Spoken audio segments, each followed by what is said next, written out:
My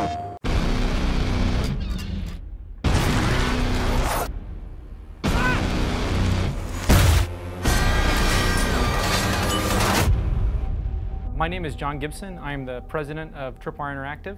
The current project that we're working on that we're really excited about is Killing Floor 2.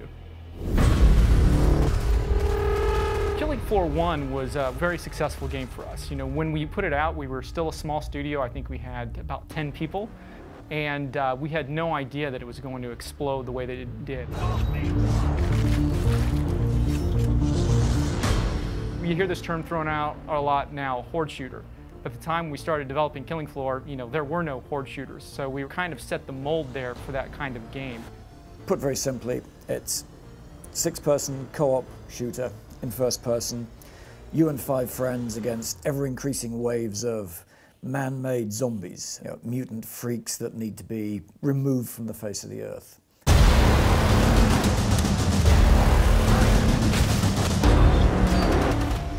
Killing Floor 2 picks up where the original game left off.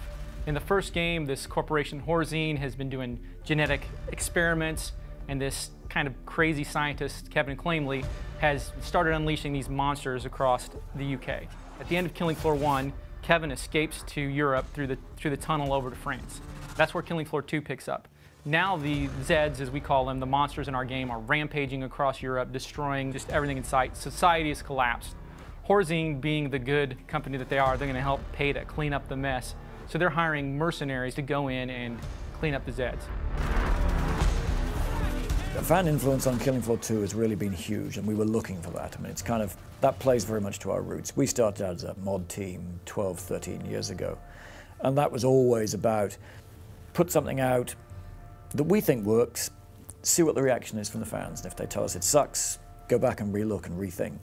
And if they tell us this is really good, we want more of this, then do more of that. There were things in the first game that didn't really work well. Like for our perk classes, the players had to grind a really long time before they would get any kind of benefit. They might have to play a month before they get to the next level. But we wanted to do something to where even more where the player could tailor a perk to their playstyle.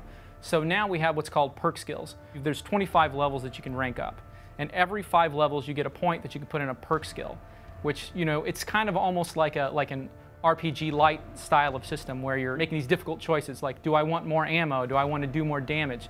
But they can pick a skill that allows their teammates to share that capability.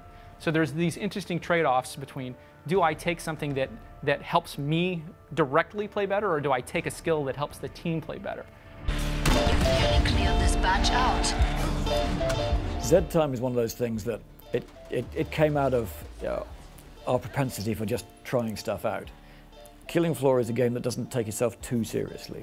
If you kick into slow-mo when there's this mayhem going on, just the sheer fun of seeing things drop into slow motion for a few seconds, and it is just one of those things that we tried out and we realized, no, this is just too much fun not to do.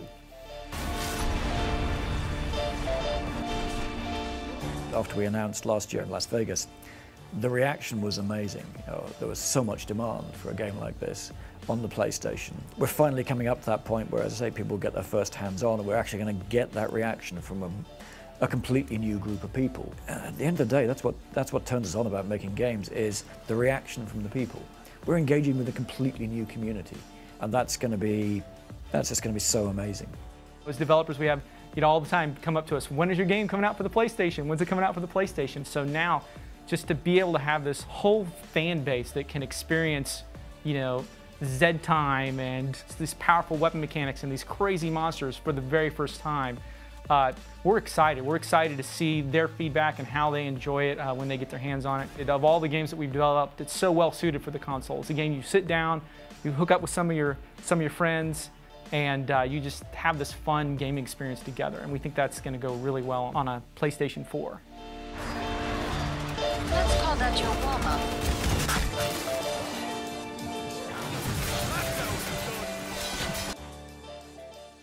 PlayStation